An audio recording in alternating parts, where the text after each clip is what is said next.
G'day guys, it's Friday afternoon. It's not going to be long before we get those final teams. I've been trying to do this video for the last 24 hours, and every time I've tried to sit down to do it, I've either got distracted or maybe even lost my train of thought, because this is going to be, I suppose, a bit of a mess. It's been a really, really messy week. I can't exactly put my finger on it. Exactly. Have I necessarily tossed and turned in bed like Lethal Lee Matthews? He couldn't sleep because of Jack Ginnivan. No, I don't think so. But I have been terribly caught up, I suppose, in social media this week. And I think a lot of us are, particularly on Twitter. A lot of people use Facebook. I tend to try and stay away from the old Facebook, but Twitter, wow.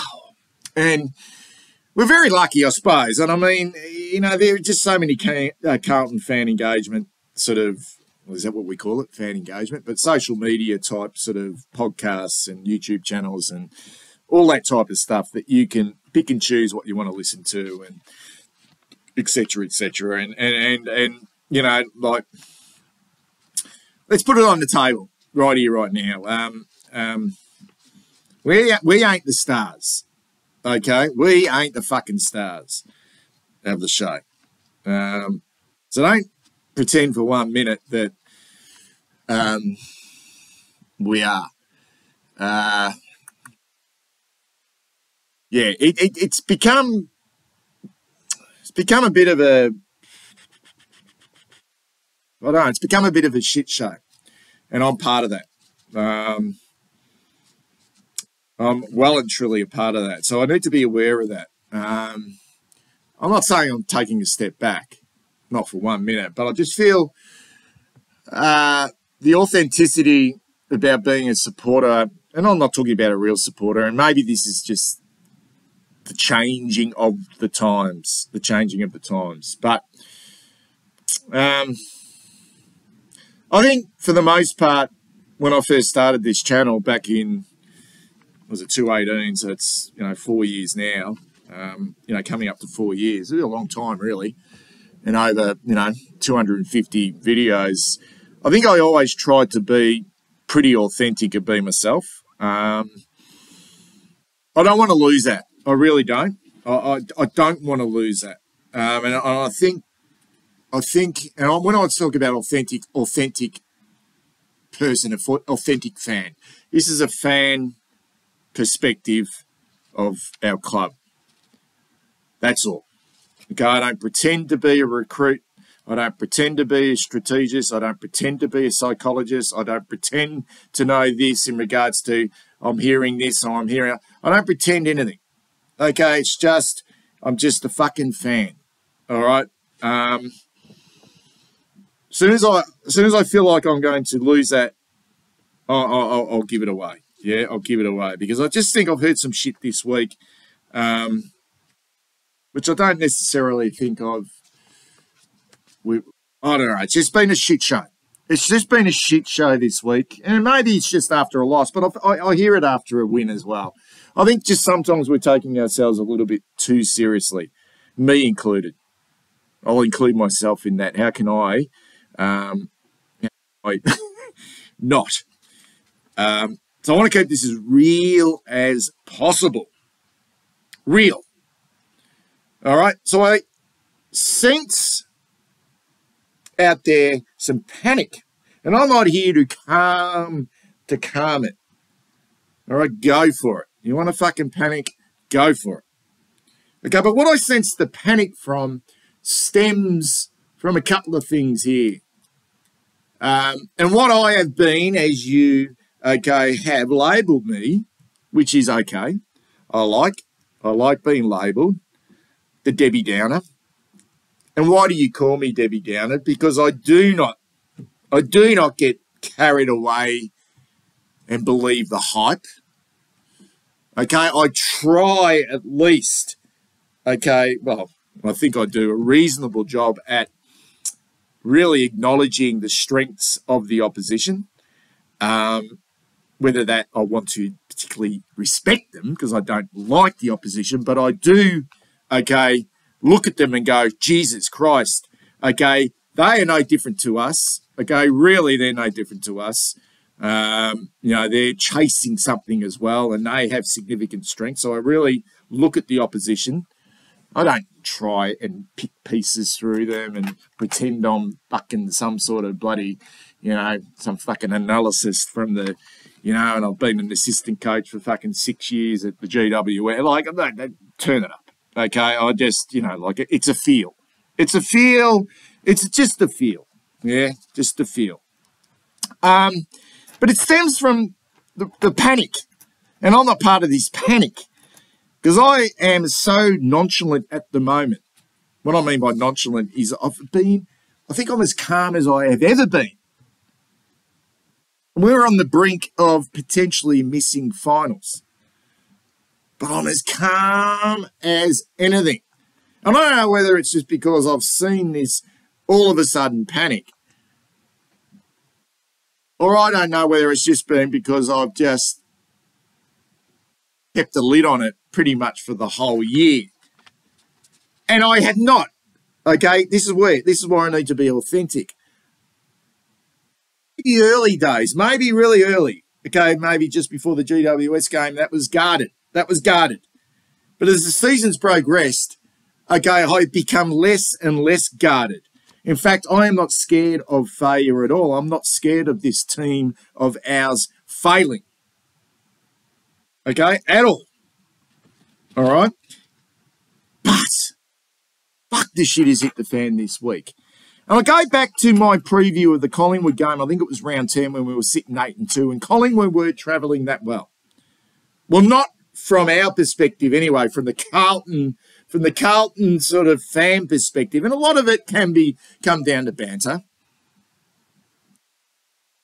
But when I previewed that, and I follow Collingwood fairly closely because I'm heavily involved with a group of guys on Twitter, and they do a bit like a best and fairest called the Shadow Copeland, and I've been involved with them, I think even before I started this YouTube channel. I think I have been involved with them for a long time. And I do not have a soft spot for Collingwood. But I genuinely do respect these guys that I do this. And they want someone from another team to do the votes with them. And I watch the games.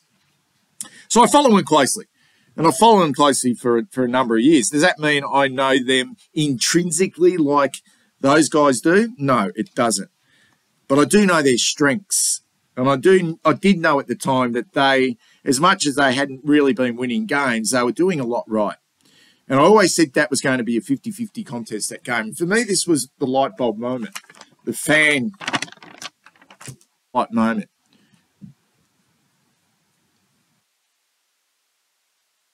I didn't pump Collingwood up, but I just said it was a 50-50 contest. Regardless of how well we were travelling, we thought, and fucking hell. The Carlton fucking faithful just give it to Collingwood before that game and said, fuck, we'll smash this mob. They're fucking no good. They're no good.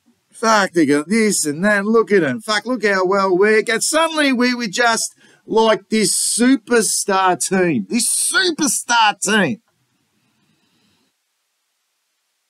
Voss the boss and all this crap, and look at us. We got, you're going to be all Australian, this and that. We go, yeah, okay. Be happy with the way we were going, but this was so much over the top. And I went, wow. Fuck. And then, sure enough, the pies got the chocolates, and it didn't end then. And yeah, look, we had some injuries. We lost Wiedering. Okay? But fuck. Wow. Talk about sore losers. And not giving any credit to the opposition. Oh, you were lucky. Fuck, if we didn't get this, we didn't do that. And look, we will play them again in 3 weeks' time. But Jesus Christ, I just thought, fuck, we've got ahead of ourselves. And now these same people who were so full of their own shit, and that's on the back of just being part of an unsuccessful club for such a long time. And there's always a tendency, you know, to get a little bit ahead of yourself. But those same supporters now who've been drinking their own bathwater for the best part of the whole year are now panicking. How wonderful we were going, how wonderful the club is, how wonderful Michael Voss is, how wonderful this, how wonderful that, how wonderful, are now panicking.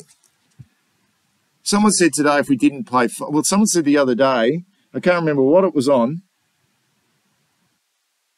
that if we don't play finals football, this was on a podcast or something, if we don't play finals football this year, it will do irreversible damage. Irreversible damage. Entire football club in this playing group. Irreversible damage.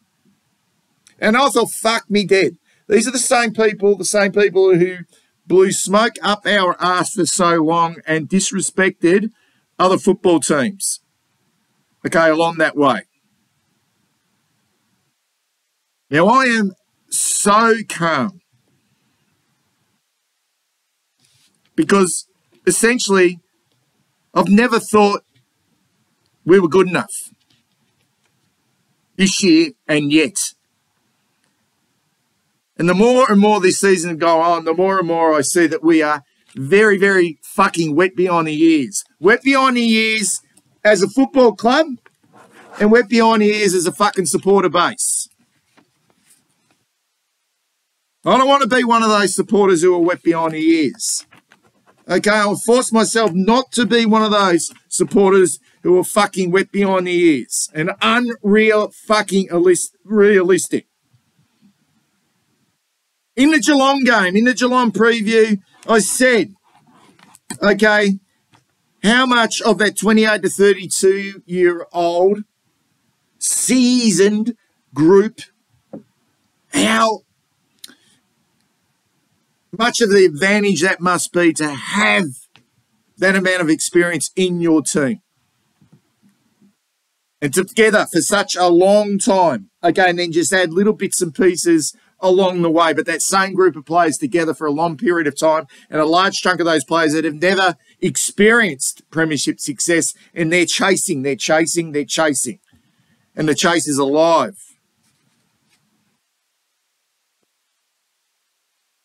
And sure enough, the experience, okay, they're just a more experienced and more polished and more professional football team than where we are at the moment. We're still incredibly wet behind the ears. Incredibly wet. I also look at this game against the Brisbane Lions, and I look at that exact age bracket again, 28 to 32.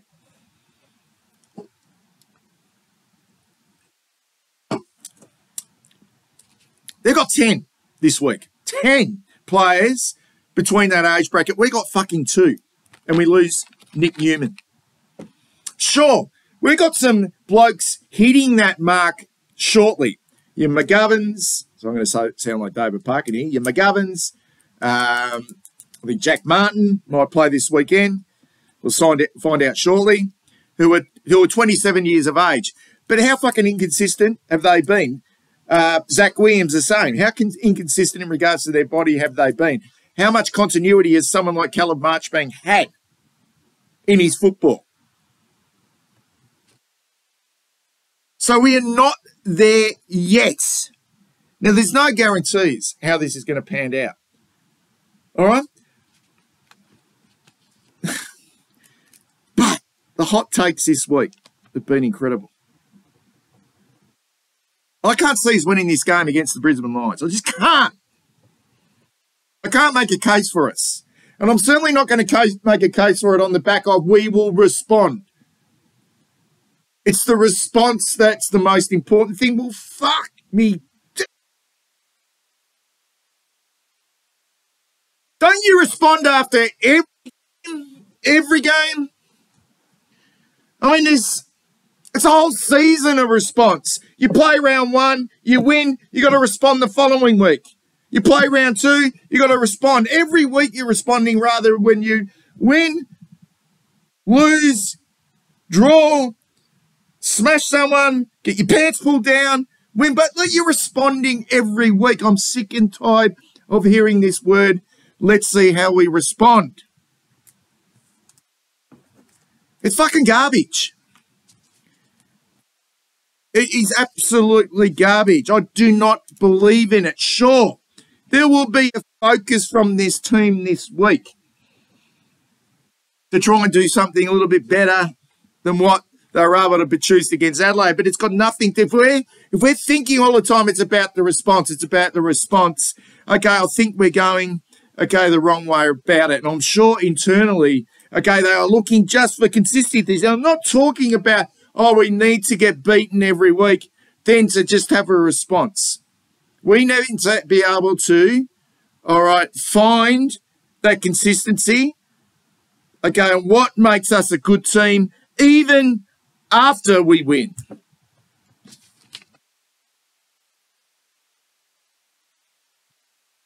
The other reason why, just to finish off, okay, and I look through this team and I look through the Brisbane Lions and I look through what they've done, and I watched them last week against Richmond, and they were absolutely scintillating in that first half, in that first quarter in particular.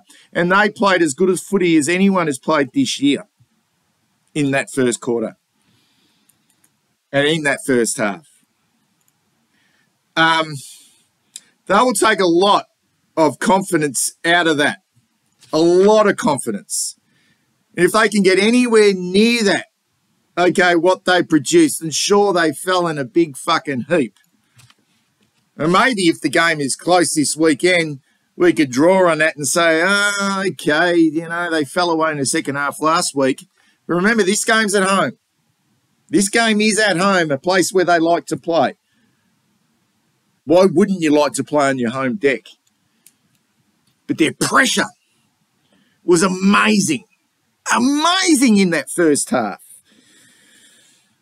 Okay, and if they bring anywhere near that amount of pressure to us, okay, I just don't think we will be able to handle it at all.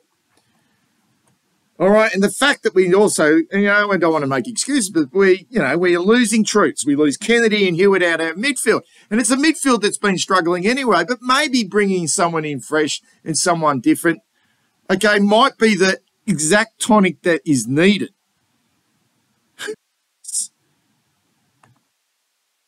All right, but when I look at these teams, okay, there's a couple of players here, all right? Obviously, Rich is an incredibly important player. Now, I know he's getting on in years. He's 33 years of age. He hasn't had him for a while. Sorry, he's 32.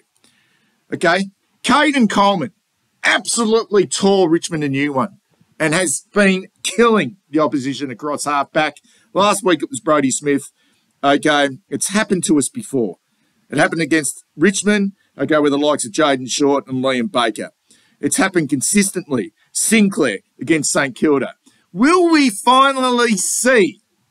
So with this reaction from Michael Voss, will we finally see a hard tag? Or someone make someone like Coleman accountable? We're just going to have to wait and see.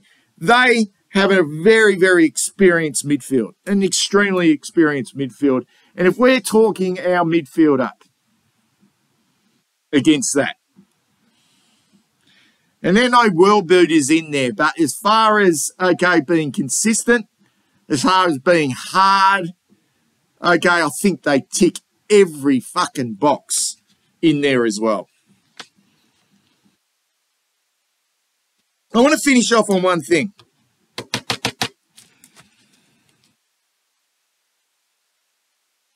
Vossy. The evolution of Michael Voss. I spoke before that he coached this Brisbane Lions team in 2013. I even forgot that he took the Brisbane Lions to a final series in his first year before the wheels fell off. There's no doubt, you know, he was sacked from the club that he had an incredible affiliation with and moved to South Australia and became an assistant coach with the Port Adelaide Football Club. And he's evolved into a really experienced, okay, and what we would hope to be a really wise head. Now, I mentioned right at the start of the year, well before the season started, when Michael Voss was appointed coach and everyone was carrying on, I just said at this stage, results will always dictate the appointment. So right here, right now, they're just appointments. But we've seen change. We've seen change. We've seen a more competitive team. We have. I don't think for 1 minute this team is afraid. Maybe they cope with the pressure in game. Okay, but do we know that is a psychological thing? Do we know that? Or is it a skill thing? Is it a learned thing?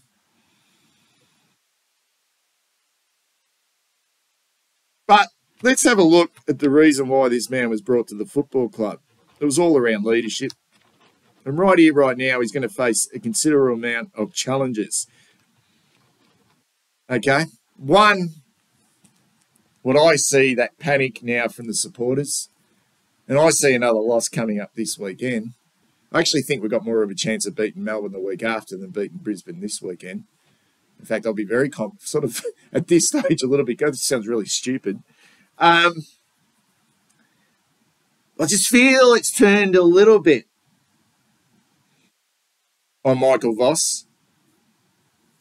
But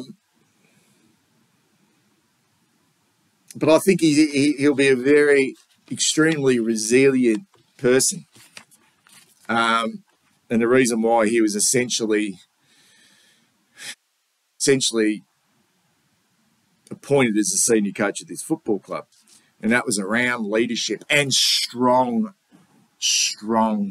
leadership. And it's exactly what this football club needed. So he's steering the ship. He will be steering this ship. Strong leadership will steer this ship moving forward. Because there'll be a bit of external noise. There'll be nothing internally, but there'll be some external noise. And I don't necessarily will bother this man. I really don't. But in our corner, and Voss is probably the face of the club and the team, but just in the background there is Brian Cook. Haven't heard much of Cookie of late.